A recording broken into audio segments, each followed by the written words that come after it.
শক্তি অর্জন করা এতটা কঠিন নয় যতটা শক্তি লাভ করার পরে সেই শক্তি সামলানো কঠিন হয়। কারণ যেই মানুষ শক্তি লাভ করে তার মনে গর্ববোধ জন্মায়, জন্মায় অহংকার, জন্মায় জেদ। তাই শক্তি প্রাপ্ত করার সাথে বিনম্র থাকাও অত্যন্ত আবশ্যক। আর এটা আমাদের শেখা উচিত বৃক্ষের থেকে। বৃক্ষ যা আমাদের ফল দেয়, বৃক্ষ যা যত ফল দেয় ততটাই ঝুঁকে যায়। আমরা পাথর মারি ওই বৃক্ষের থেকে ফল প্রাপ্ত করার জন্য। সেই পাথরের মার সহ্য করেও বৃক্ষ আমাদের ফল দেয়। কোনো গর্ববোধ নেই, কোনো অহংকার বোধ নেই। আর সেই জন্য এই বৃক্ষের পুজো করা হয়। এটাই হলো মাহাত্ম্য শক্তির সাথে বিনম্রতার। যদি এই শক্তি সৃজন করে থাকে, সাহায্য করে থাকে, সম্বল হয়ে থাকে, তবেই সেই শক্তি উপযুক্ত। আর নয়তো সেই শক্তি একদিন আপনাকে আসক্ত অবশ্যই করবে। তাহলে শক্তি অবশ্যই অর্জন করুন, কিন্তু তার সাথে সেই শক্তি সামলানোর মতো বিবেকও আপনাকে অবশ্যই জাগ্রত করতে হবে। তাহলে আসুন আমার সাথে ভালোবেসে বলুন, রাধা রাধা। শক্তি এক অত্যন্ত বিচিত্র বস্তু, বা বলতে পারেন অনুভূতি। পিতা সবসময় চান যেন তিনি তার শক্তি পুত্রকে সঁপে দিতে পারেন, যাতে সে শক্তিশালী হয়, যাতে তার মঙ্গল হয়।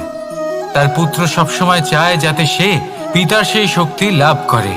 কিন্তু সেই শক্তি লাভ করার জন্য পুত্র হওয়া যথেষ্ট নয়, যোগ্য পাত্র হতে হয়। আসুন আপনাকে সহজে বোঝাই। যদি আপনি সুপাত্র হন আর আপনাকে শক্তি দেওয়া হয়, তাহলে আপনি সেই শক্তির গুরুত্ব বুঝবেন, কোথায় সেই শক্তি প্রয়োগ করা উচিত সেটা বুঝবেন। আর এটা যেহেতু অর্জন করা শক্তি হবে, সেই শক্তির অপব্যবহার হবে না। কিন্তু যদি এই আপনি কুপাত্র হন আর যদি আপনাকে এই শক্তি দেওয়া হয়, তাহলে কি হবে? দেখতে গেলে এই শক্তি আপনি দান হিসেবে পেয়েছেন, তাই না আপনি এই শক্তির গুরুত্ব বুঝবেন আর না এর প্রয়োগ আপনি জানবেন। তার অপব্যবহার হওয়া সুনিশ্চিত। তাই যদি আপনি কোনো শক্তি অর্জন করতে চান, তাহলে আগে তার যোগ্য হয়ে উঠুন। পুত্র নয়, পাত্র হয়ে উঠুন। আর আমার সাথে ভালোবেসে বলুন, রাধা রাধা। কথায় আছে, প্রত্যেক পুত্র তার পিতার প্রতিচ্ছবি হয়, আর সমস্ত প্রতিচ্ছবি চায় যেন সে তার অস্তিত্ব প্রাপ্ত করতে পারে। পুত্র চায় সে যেন তার পিতার মতো হয়, বা কখনো কখনো তার থেকেও শ্রেষ্ঠ হয়। সেটা কোনো অনুচিত ব্যাপার নয়। অনুচিত তখন হয় যখন পুত্র নিজের পিতার মতো হবার স্বপ্ন পূরণ করতে গিয়ে বা তার থেকেও শ্রেষ্ঠ হওয়ার স্বপ্ন পূরণে অনুচিত পথের আশ্রয় নেয়। কারণ তারপরে সে তার পিতার গুণগুলি আত্মসাৎ করতে চায় না। সে শুধুই এটা চায় যে সংসারের চোখে যেন আমি শ্রেষ্ঠ প্রমাণিত হই। এটা অনুচিত। সংসারে এমন অনেক মানুষ আছেন যারা এই কারণে শ্রেষ্ঠ হবার চেষ্টা করেন যাতে তার পরিবারের তার পিতার সম্মান বৃদ্ধি পায়। এমনও মানুষ থাকেন।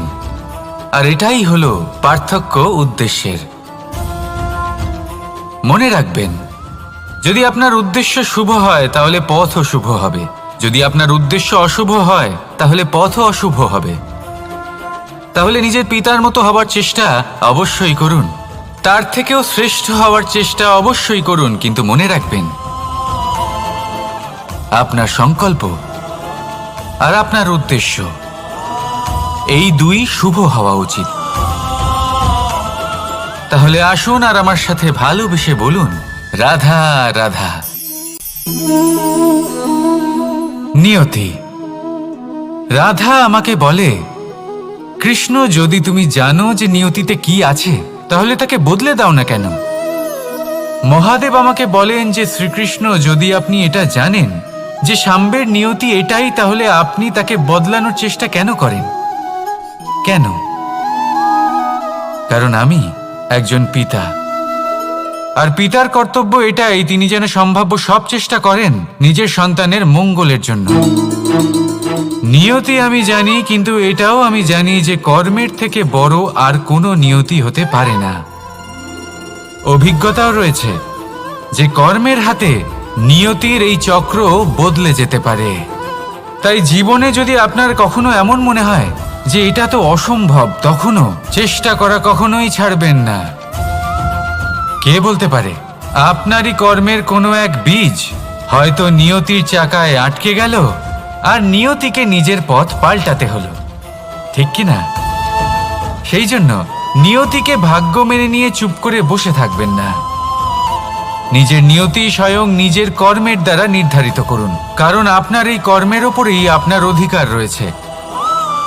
আর এই অধিকারকে নিয়তি অনেক সময় সম্মানও করে। তাহলে আসুন আর আমার সাথে ভালোবেসে বলুন, রাধা রাধা। অহংকার অত্যন্ত বলশালী হয়। এই অহংকার মানুষকে কখনো নত হতে দেয় না। অদ্ভুত ব্যাপার, এই অহংকার যা মানুষকে কখনো নত হতে দেয় না, সেটাই তার পতনের কারণও হয়ে দাঁড়ায়। যেখানে মানুষ এটা ভাবতে শুরু করে যে শুধুমাত্র সেই যোগ্য, সেখান থেকেই তার পতনের আরম্ভ, ঠিক কিনা? দেখুন, যদি কোনো মানুষ এটা ভাবে যে আমি এই সব কিছু করতে পারি, তাহলে তা হলো বিশ্বাস। কিন্তু যদি সে এটা ভাবতে থাকে যে শুধুমাত্র আমি এই কাজ করতে পারি, তাহলে তা হলো সেই ব্যক্তির অহংকার। আর এটা আপনাকে বিনাশের দিকে অবশ্যই নিয়ে যাবে। মনে রাখবেন, যখন আমি আর শুধুমাত্র এই দুই এক হয়ে যায়, সেখান থেকে আপনার পতনের সূত্রপাত হবেই। তাই আপনি কখনোই এই অহংকারের চক্রব্যূহে ফেঁসে যাবেন না। বিশ্বাস রাখুন নিজের ওপর এবং অন্যের ওপরও। আর মনে রাখবেন, বিশ্বাসের মধ্যে বিশ্বের প্রত্যেকটা বস্তু বসবাস করে। তাই এই অহংকারকে ত্যাগ করে ফেলুন আর আত্মবিশ্বাসের ওপর মনোসংযোগ করুন। আর আমার সাথে ভালোবেসে বলুন, রাধা রাধা। মানুষ নিজের জীবনে ঈশ্বরকে খুব মান্য করে। ওনার জন্য কি না করে, ভিন্ন ভিন্ন নামে তাকে স্মরণ করে, তাকে পুজো করে, তার আরাধনা করে। সে জানে যে ঈশ্বর তাকে শক্তি অবশ্যই দেবেন, তাকে সাহায্য অবশ্যই করবেন। কিন্তু যখন প্রশ্ন আসে গুরু এবং ঈশ্বরের, তখন গুরুর মান কখনো কম হওয়া উচিত নয়। কারণ সত্যি বলতে কি, গুরুই হলেন সেই সিঁড়ি যা বেয়ে আপনি ঈশ্বরের কাছে পৌঁছানোর পথ খুঁজে পাবেন। সেই পথ আপনি গুরুর থেকেই পাবেন। গুরু না থাকলে আপনি কখনো ঈশ্বর লাভ করতেই পারবেন না। আর জীবনে অনেক সময় লক্ষ্যের থেকেও অনেক বেশি গুরুত্বপূর্ণ হলো পথ। তাই এই পথের সম্মান করতে শিখুন, অর্থাৎ গুরুকে সম্মান করতে শিখুন, কারণ গুরুই হলেন পরমেশ্বর। তাহলে আসুন আর আমার সাথে ভালোবেসে বলুন, রাধা রাধা। আপনার জীবনে আপনার প্রকৃত বন্ধু আসলে কে? আপনার সব থেকে শ্রেষ্ঠ মিত্র আসলে কে? তিনি যিনি সময় এলে পরে আপনাকে সাহায্য করেন, নাকি তিনি যিনি সময় এলে পরে আপনাকে অর্থ দেন? দেখুন, আমরা হলাম মানুষ, আমাদের জীবনে লেনদেন চলতেই থাকে। এটা আমাদের জীবনের অভিন্ন অংশ। কিন্তু অনেক সময় এমন হয় যে আমরা তাকেই নিজের প্রকৃত বন্ধু বলে মনে করি, যিনি আমাদের একটা বহুমূল্য উপহার দেন, ঠিক কিনা? এবার আপনার জীবনে সেই বহুমূল্য উপহার কোনটা, ওই অমূল্য মিত্র আসলে কে, সেই সিদ্ধান্ত হলো আপনার। কিন্তু যদি আপনি আমাকে জিজ্ঞেস করেন, তাহলে আমার মতে স্বর্ণ, হিরে, মুক্ত, ধন এগুলো বহুমূল্য নয়। বহুমূল্য হলো সঙ্গ, যখন আপনি একা হয়ে যাবেন, সময়, যখন আপনার তাকে প্রয়োজন হবে, সমর্পণ, যখন আপনার বিশ্বাসের প্রয়োজন পড়বে। যে মানুষ আপনার প্রতি এই 3 গুণ প্রদর্শন করেন, যিনি আপনার কঠিন সময়ে আপনাকে অবশ্যই সঙ্গ দেবেন, যখন আপনার প্রয়োজন পড়বে আপনাকে অবশ্যই সময় দেবেন, আপনার প্রতি সম্পূর্ণ সমর্পিত থাকবেন, সেই হলো আপনার আসল মিত্র, সেই হলো আপনার প্রকৃত বন্ধু। কারণ সত্যি বললে বন্ধুত্বের অর্থই হলো নিজেকে সম্পূর্ণরূপে কারোর কাছে সমর্পণ করে দেওয়া। তাই আপনার সেই বন্ধুর জন্য নিজের প্রাণ উজাড় করে দিন আর ভালোবেসে বলুন, রাধা রাধা। মানুষ জীবনে 3টে কাজ অবশ্যই করে থাকে। কিছু দান করে, কিছু গ্রহণ করে, আর কিছু ত্যাগ করে দেয়। এটাও ভাবতে থাকে যে এটা করলে কিভাবে করবে। দেবার জন্য পর্যাপ্ত ধন নেই, নেবার জন্য সংসারে অত স্নেহ নেই, আর ত্যাগ করার জন্য জীবনে এত সুখই নেই, তাহলে কিভাবে করবে? আসলে আমরা বস্তুগত চাহিদা অর্জনে এত ব্যস্ত হয়ে পড়ি যে আমরা বুঝতেই পারি না যে কি নেবার আছে, কি দেবার আছে, আর কি ত্যাগ করার আছে। তাহলে আজ আমি আপনাকে বলেই দিই, মনে রাখবেন এই 3টে গুরুত্বপূর্ণ গুণ, 3টে গুরুত্বপূর্ণ কথা। দেবার জন্য আছে দান, নেবার মতো আছে জ্ঞান, আর ত্যাগ করার মতো আছে অহংকার। যখন আপনি দান করতে শিখে যাবেন, জ্ঞান অর্জন করার শক্তি আপনা থেকেই আপনার মধ্যে চলে আসবে। আর যখন এই জ্ঞান আপনার মধ্যে প্রবেশ করবে, অহংকার আপনা থেকেই আপনার থেকে দূরে চলে যাবে। যে ব্যক্তি এই 3-এর মধ্যে ভারসাম্য বজায় রাখতে পারে, তার বর্তমান, ভূত, ভবিষ্যৎ, লোক, পরলোক সব কিছু শুধরে যায়। যেই দিন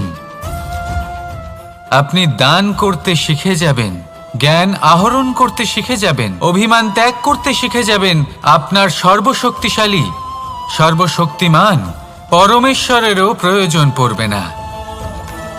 কারণ তখন ঈশ্বর আপনার মধ্যেই বাস করবেন। তাহলে আসুন আর আমার সাথে ভালোবেসে বলুন, রাধা রাধা।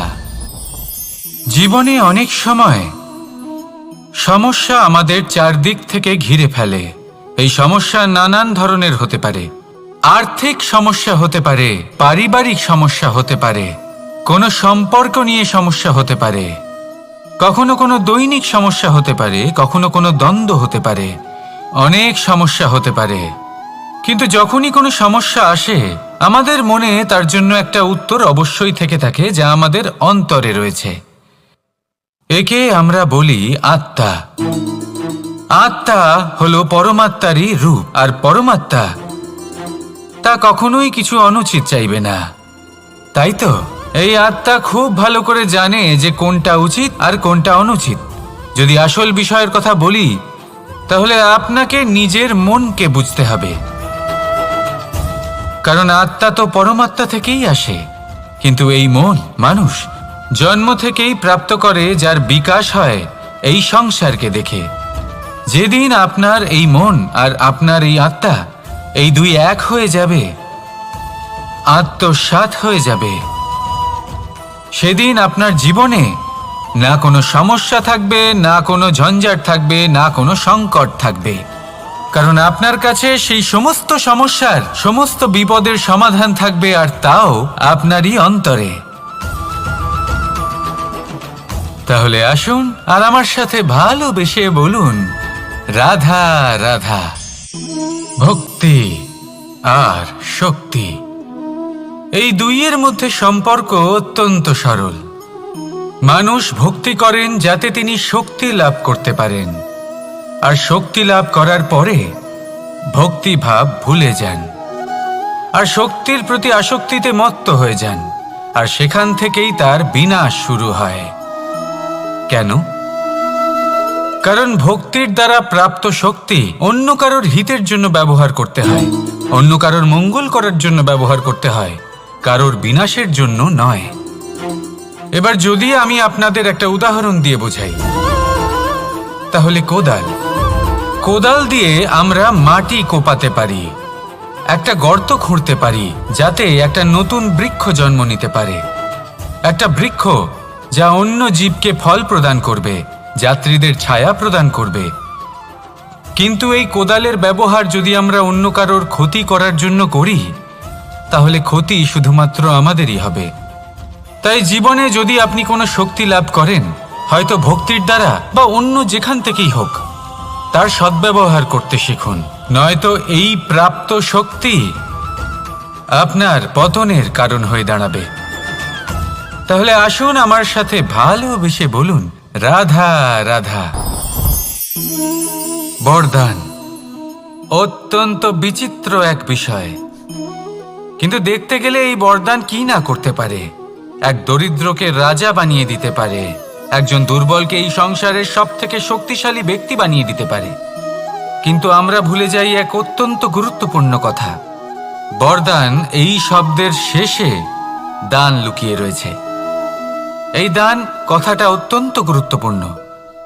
আমাদের মনে রাখা উচিত এই বরদান আমরা দানে পেয়েছি, আর তাই তার সম্মান করা উচিত, কখনোই অহংকার করা নয়। আর যে ব্যক্তি বরদান পেয়ে অহংকার করেন তার যা ক্ষতি হয় তা হলো এই বরদান তার থেকে কেড়ে নেওয়া হয়। বর অর্থাৎ শ্রেষ্ঠ, অর্থাৎ বরদানের অর্থ হলো একটা শ্রেষ্ঠ দান, এবং তার ব্যবহার যদি আপনি কারোর ক্ষতি করার জন্য করেন তাহলে ক্ষতি শুধুই আপনার হবে। তাহলে এই বরদানের সম্মান করুন, উচিত পথে চলুন, আর উচিত উদ্দেশ্য নিয়ে এর ব্যবহার করুন, সব কিছু ভালোই হবে। তাহলে আসুন আর আমার সাথে ভালোবেসে বলুন, রাধা রাধা। পিতা আর পুত্রের সম্পর্ক অত্যন্ত মধুর হয়ে থাকে। পিতা স্বপ্ন দেখেন, তাকে পূর্ণ করার সকল সম্ভাব্য চেষ্টা করেন, কিন্তু তাও অনেক সময় ওনার স্বপ্ন অপূর্ণ থেকে যায়। তখন পিতা ভাবেন যে স্বপ্ন উনি পূর্ণ করতে পারেননি ওনার সন্তান তা অবশ্যই পূরণ করবে। যে স্থানে উনি কখনো পৌঁছতে পারেননি সেই স্থানে ওনার পুত্র অবশ্যই পৌঁছবে।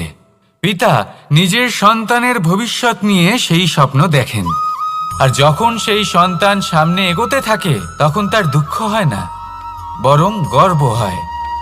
ওনার ভালো লাগে এটা দেখে যে ওনার সন্তান অনেক উন্নতি করছে। কিন্তু যখন সন্তান নিজের অভিভাবকের শক্তি দেখে, তার যশ দেখে হিংসা করতে থাকে, সমস্যা সেইখানেই শুরু হয়। সেই জন্য সকল সন্তানকে এটা মনে রাখতে হবে, দেখুন, পুত্র হবার সুবাদে, এক সন্তান হবার সুবাদে এটা হলো আপনার অধিকার যে আপনি আপনার পিতার থেকে বেশি উন্নতি করবেন। আপনার পিতাও এটাই চান, কিন্তু সুস্থভাবে এটা করুন।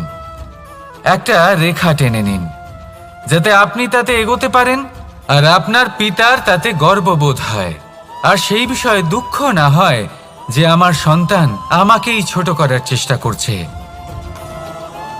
ইতিহাস সাক্ষী রয়েছে, যে মানুষ অন্য কাউকে ছোট করার চেষ্টা করেছেন সেই মানুষই ছোট হয়ে গেছেন। আর আমার মনে হয় না আপনি এটা চান, কারণ কোনো একদিন আপনিও কারোর পিতা হবেন। আসুন আমার সাথে ভালোবেসে বলুন, রাধা রাধা। সাথী। সাথী এই শব্দটির ব্যাখ্যা কে কিভাবে করে? মিত্র, সখা, বন্ধু, কিন্তু অর্থ একটাই। তিনি যিনি আপনার সঙ্গী হন আর তিনি যার সাথী আপনি হন। এবার সব থেকে বড় প্রশ্ন হলো এটাই যে তিনি কে হতে পারেন যাকে আপনি আপনার সাথী বলে মেনে নিতে পারেন, নিজের সখা, নিজের মিত্র, নিজের বন্ধু মেনে নিতে পারেন। আপনার সাথী হলেন তিনি যিনি দুঃখের সময় আপনার পাশে থাকবেন, আপনার হাত ধরে থাকবেন। আপনার সাথী হলেন তিনি যার হাত আপনি নিজের সুখের দিনে ধরে থাকবেন। সেই সাথীরই হাত ধরুন যিনি দুঃখে সবসময় আপনাকে সাহায্য করার জন্য তৎপর হয়ে থাকেন, আপনার পাশে থাকেন, আর যাকে সুখের দিনে আপনি আপনার সাথে রাখতে পারেন। আর যখন আপনার সাথে আপনার এই সাথী থাকবে তখন আপনি এটা বুঝবেন যে যখন জীবনে দুঃখ আসে তখন এই দুঃখ কমে যায়, সবার মধ্যে ভাগ হয়ে যায়। আর যদি তখন সুখ আসে তাহলে সেটা সবার উপস্থিতিতে আরো বেড়ে যায়। এটাই হলো প্রেম, এটাই হলো ভালোবাসা, এটাই হলো সঙ্গ, যেমন সম্পর্ক আমার আর রাধার মাঝে। তাহলে আসুন আর আমার সাথে ভালোবেসে বলুন, রাধা রাধা। আমাদের মনে যখন কোনো প্রশ্ন ওঠে, কোনো দ্বন্দ্ব জাগে, তখন আমরা যাই আমাদের গুরুর কাছে, আমাদের আরাধ্যের কাছে গিয়ে জিজ্ঞেস করি। এইভাবেই একদিন আমি পৌঁছলাম আমার আরাধ্যের কাছে, আমার মহাদেবের কাছে। আর ওনাকে প্রশ্ন করলাম যে মহাদেব, জীবনে আনন্দ পাওয়ার, উৎসব পালনের, প্রেম ভাগ করে নেবার, জীবনকে উপভোগ করে নেওয়ার সর্বশ্রেষ্ঠ সময় কোনটা? মহাদেব হাসলেন আর উনি বললেন, জীবনে উৎসব পালনের সবথেকে শ্রেষ্ঠ দিন হল মৃত্যুর ঠিক আগের দিনটা। প্রেম ভাগ করে নেওয়ার সবথেকে শ্রেষ্ঠ মুহূর্ত হল মৃত্যুর ঠিক আগের মুহূর্ত। জীবনকে উপভোগ করে নেওয়ার সর্বশ্রেষ্ঠ প্রহর হল মৃত্যুর এক প্রহর পূর্বে। তখন আমি চমকে গেলাম। আমি বললাম, কিন্তু মহাদেব, মৃত্যু তো অনিশ্চিত, আমরা জানিও না কবে আমাদের মৃত্যু হবে। মহাদেব আবার হাসলেন। উনি বললেন যে যদি আমরা এভাবে জীবন কাটাই যে আমরা জীবনের প্রত্যেক দিন, প্রত্যেক মুহূর্ত, প্রত্যেক প্রহর শেষ বলে মনে করি, তাহলে আমাদের সমস্ত জীবন আনন্দের সাথেই অতিবাহিত হবে। কি বলেন? তাহলে আপনিও এই কথা মনে রাখুন আর আমার সাথে ভালোবেসে বলুন, রাধা রাধা। জীবনে অগ্রসর হওয়ার জন্য আমাদের কাকে প্রয়োজন হয়? মাতা পিতা, বন্ধু, প্রেম, সাহায্য, অর্থ, পরিশ্রম, আশা। ভিন্ন ভিন্ন মানুষ ভিন্ন ভিন্ন বিকল্প চয়ন করে। যদি আমি আপনাকে বলি, তাহলে জয় আর পরাজয়ের মন্ত্র দুটো শব্দের উপর নির্ভর করে, মেনে নেওয়া আর দৃঢ় হওয়া।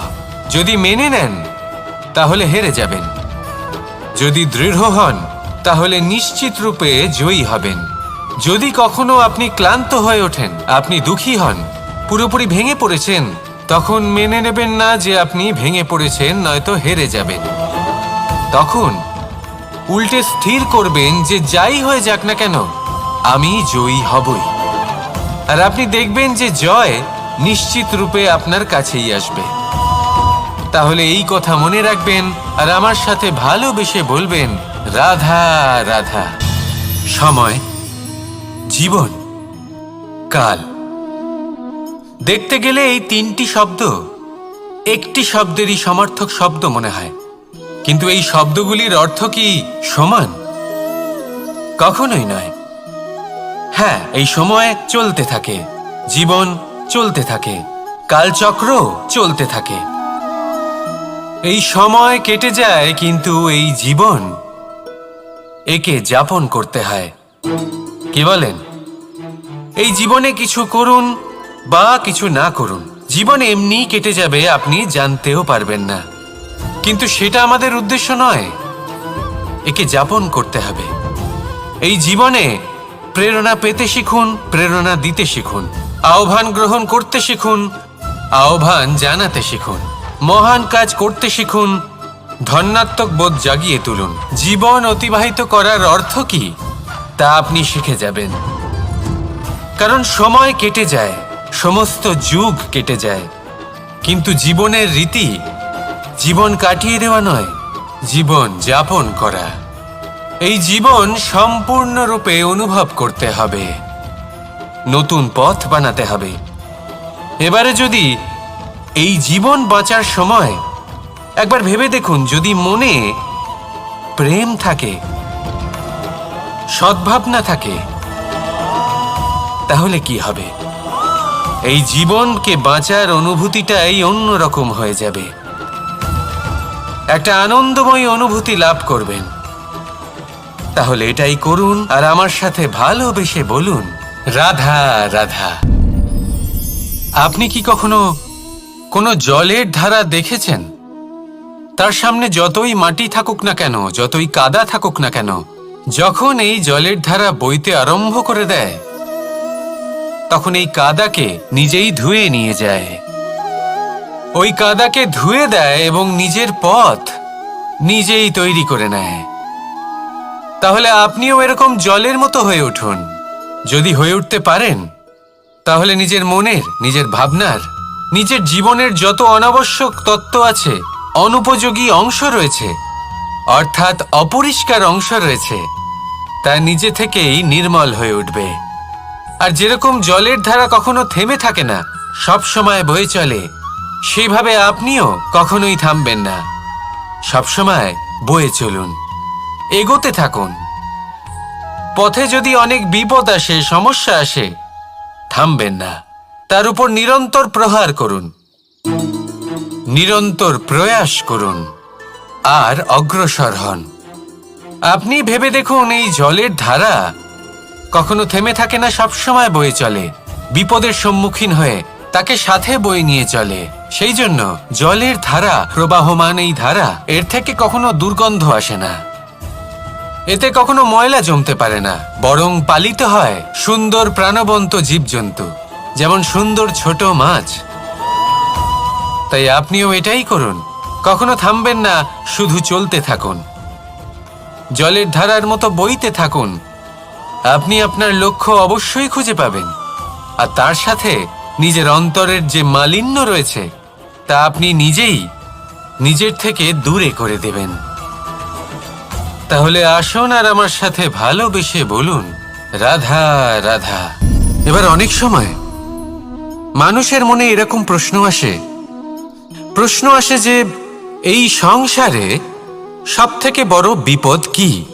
কেউ বলে ধর্ম সংকট, আবার কেউ বলে প্রাণের উপর আসা সংকট। প্রত্যেক মানুষের জীবনে বিভিন্ন সংকট আসে, আর এই সমস্ত সংকট অত্যন্ত বিচিত্র হতে পারে।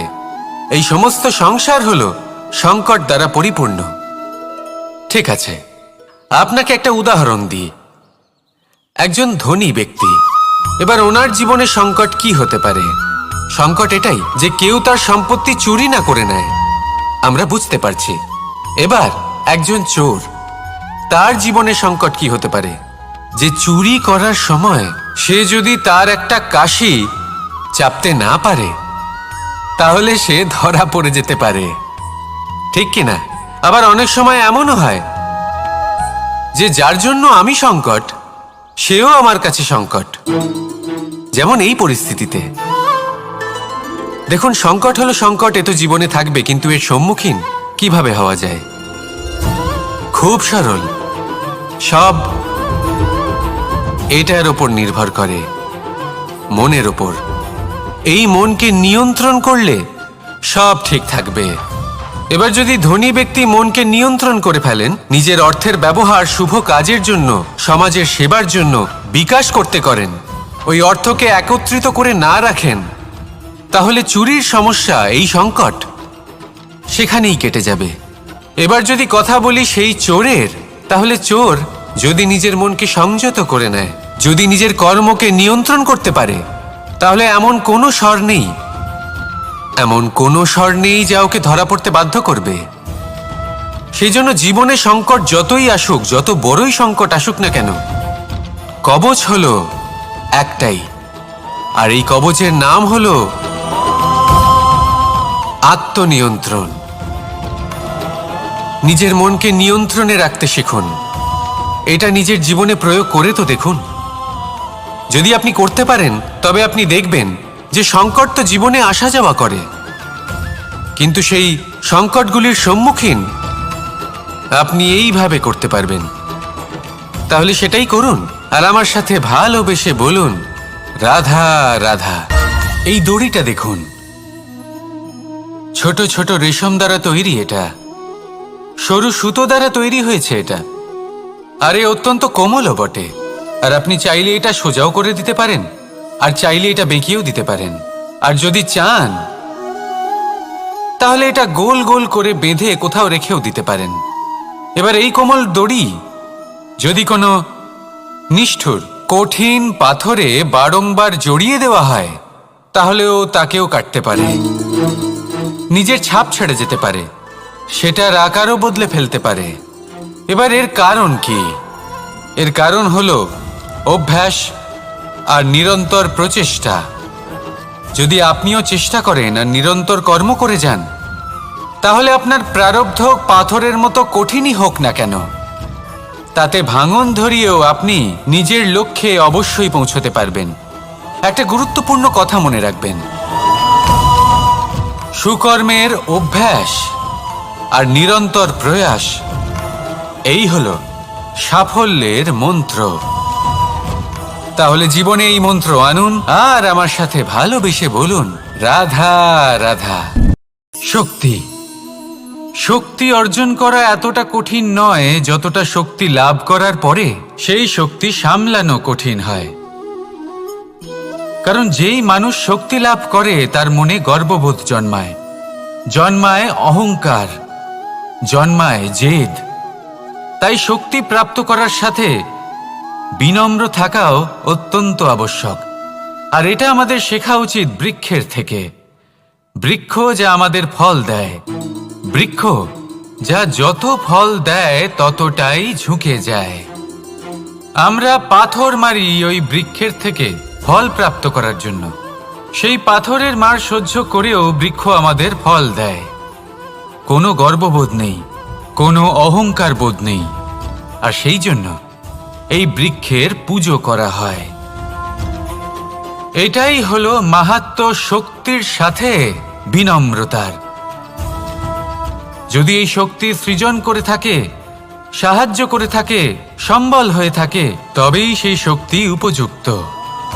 আর নয়তো সেই শক্তি একদিন আপনাকে আসক্ত অবশ্যই করবে। তাহলে শক্তি অবশ্যই অর্জন করুন, কিন্তু তার সাথে সেই শক্তি সামলানোর মতো বিবেকও আপনাকে অবশ্যই জাগ্রত করতে হবে। তাহলে আসুন আমার সাথে ভালোবেসে বলুন, রাধা রাধা। শক্তি এক অত্যন্ত বিচিত্র বস্তু, বা বলতে পারেন অনুভূতি। পিতা সবসময় চান যেন তিনি তার শক্তি পুত্রকে সঁপে দিতে পারেন, যাতে সে শক্তিশালী হয়, যাতে তার মঙ্গল হয়। তার পুত্র সবসময় চায় যাতে সে পিতার সেই শক্তি লাভ করে।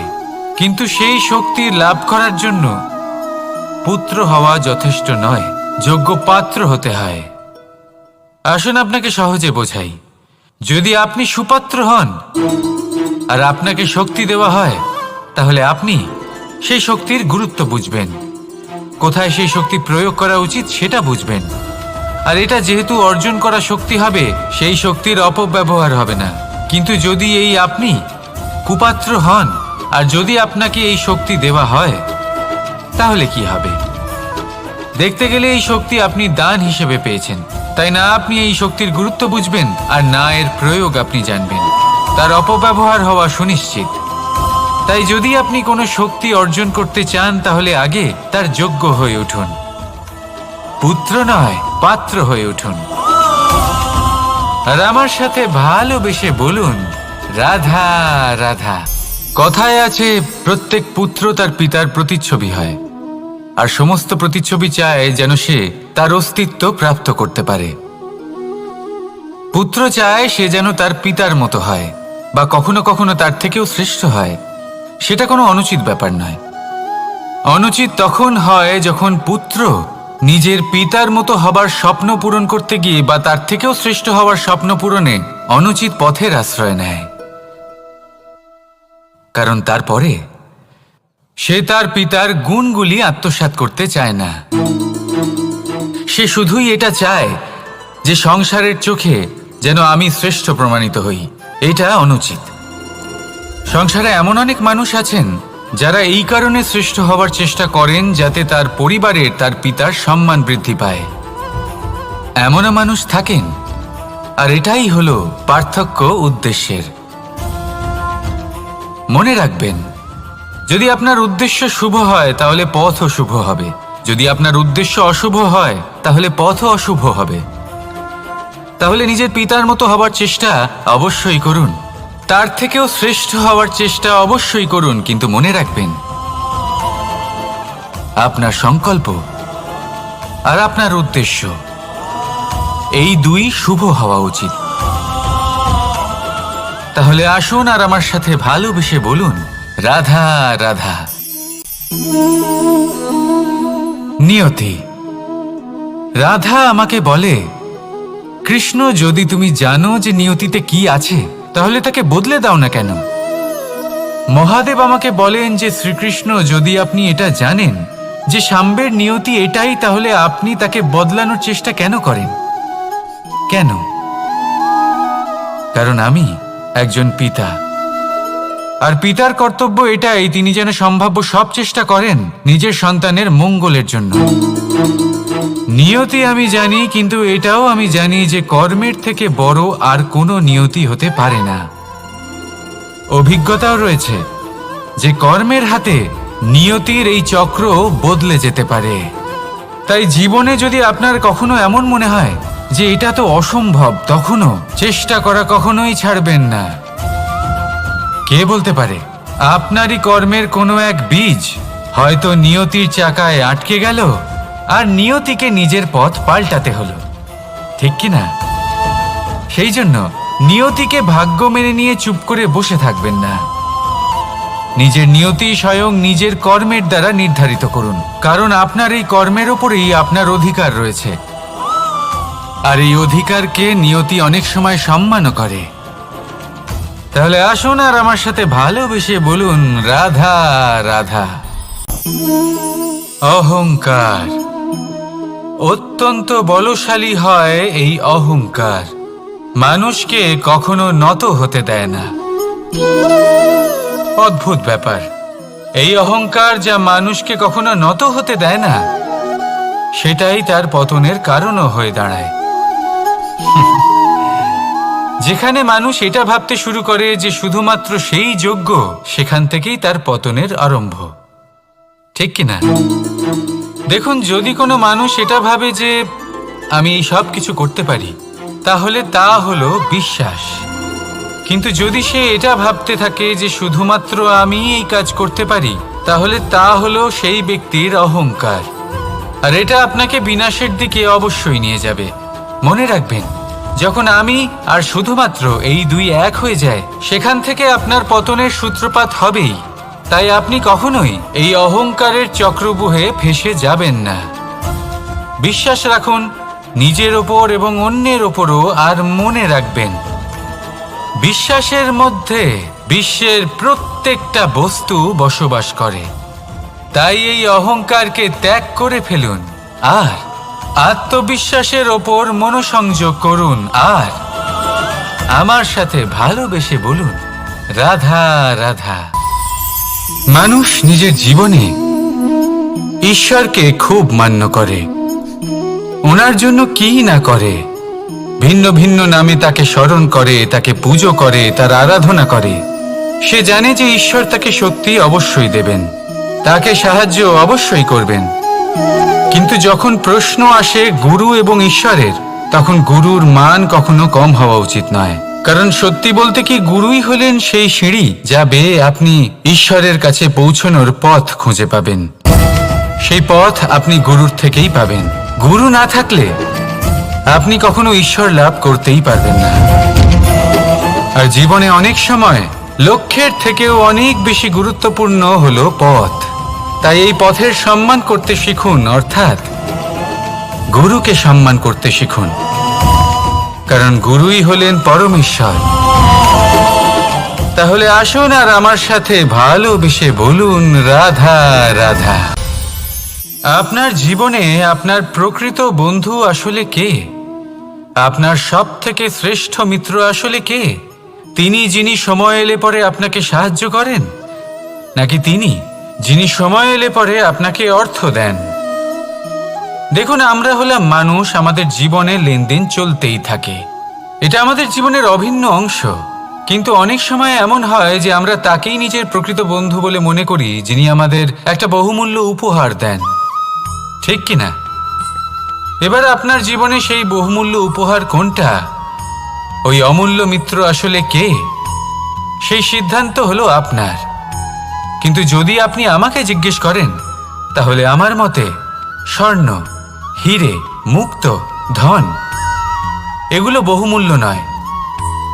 বহুমূল্য হলো সঙ্গ, যখন আপনি একা হয়ে যাবেন, সময়, যখন আপনার তাকে প্রয়োজন হবে, সমর্পণ, যখন আপনার বিশ্বাসের প্রয়োজন পড়বে।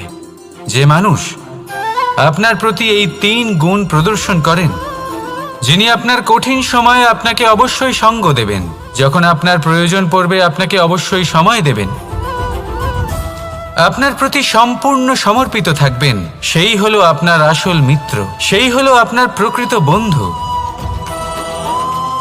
কারণ সত্যি বললে বন্ধুত্বের অর্থই হলো নিজেকে সম্পূর্ণরূপে কারোর কাছে সমর্পণ করে দেওয়া। তাই আপনার সেই বন্ধুর জন্য নিজের প্রাণ উজাড়